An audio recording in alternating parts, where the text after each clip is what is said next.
बिना तर इनके चांद ना होला।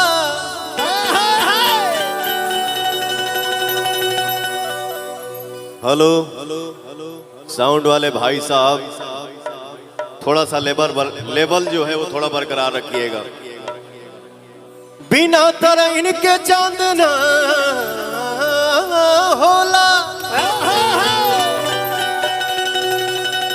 बिना सूरज के घाम ना होला।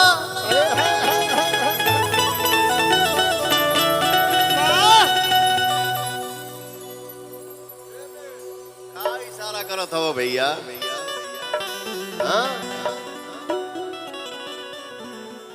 नहीं के सुनाई दे, सॉरी।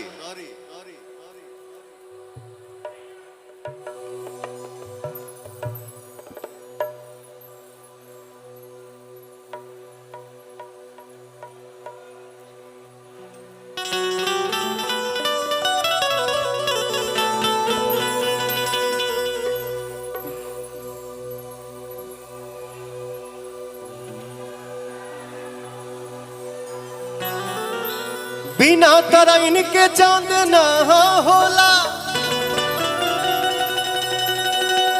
बिना सूरज के घाम ना होला।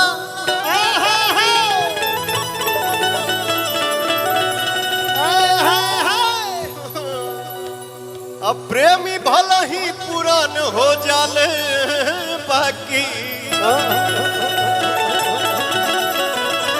प्रेम कबहू पुरान ना होला।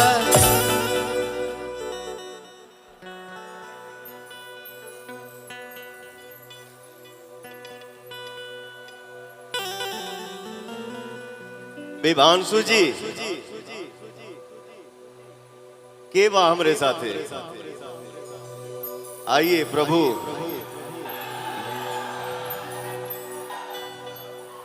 अब हमके बहुत डर हो गइल बा, ठीक है? बाप रे बाप,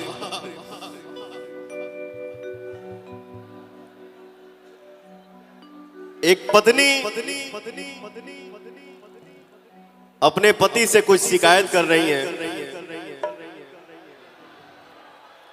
कवि का भाव है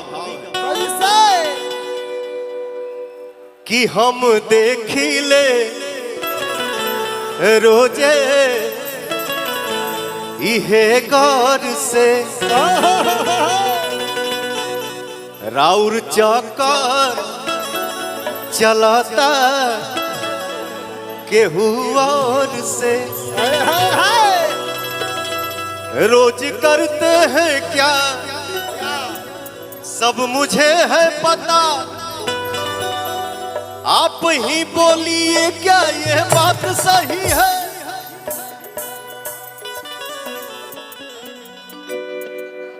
तुम सा कोई प्यारा कोई मासूम नहीं है, तुम सा कोई प्यारा कोई मासूम नहीं है। तुम जान हो मेरी तुझे मालूम नहीं है, तुम सा कोई प्यारा कोई मासूम नहीं है। तुम जान हो मेरी तुझे मालूम नहीं है, मालूम नहीं है, मालूम नहीं है, मालूम नहीं है।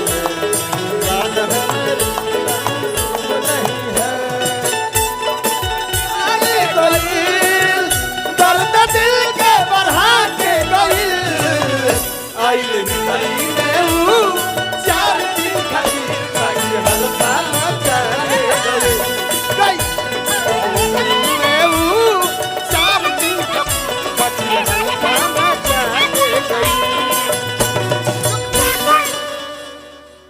गांव के सुखड़िया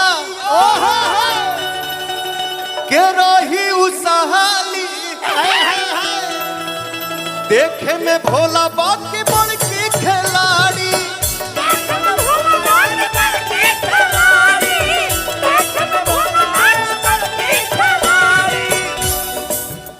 रोके ऐसन लगा के गइल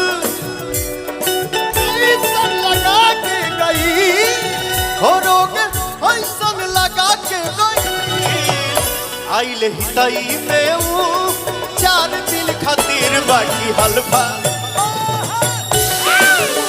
आइल हितई में ऊ 4 दिन खातिर बाकी हल्का नाचा के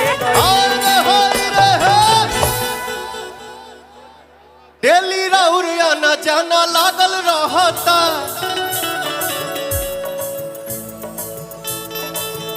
आगे बढ़ो आगे बढ़ो डेली राउर आना जाना लागल रहता दिल पर हाथ धके देखई का कहता दिल में हाथ धर के देखो दिल पर हाथ धर के देखो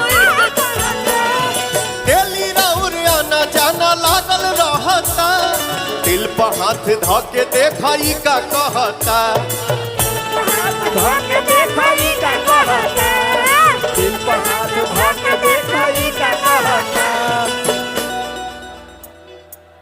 कहाँ थे रात भर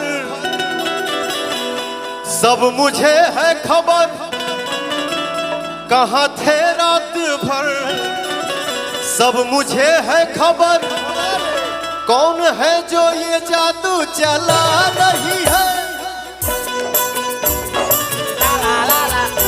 तुमसा कोई प्यारा कोई मासूम नहीं है तुम जान हो मेरी तुझे मालूम नहीं है तुमसा कोई प्यारा कोई मासूम नहीं है तुम जान हो मेरी तुझे मालूम नहीं है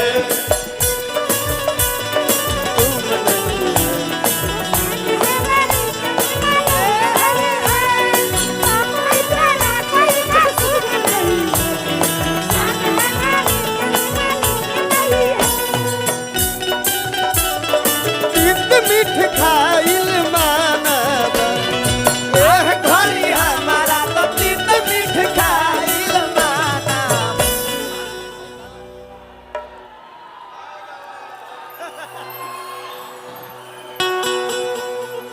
बताव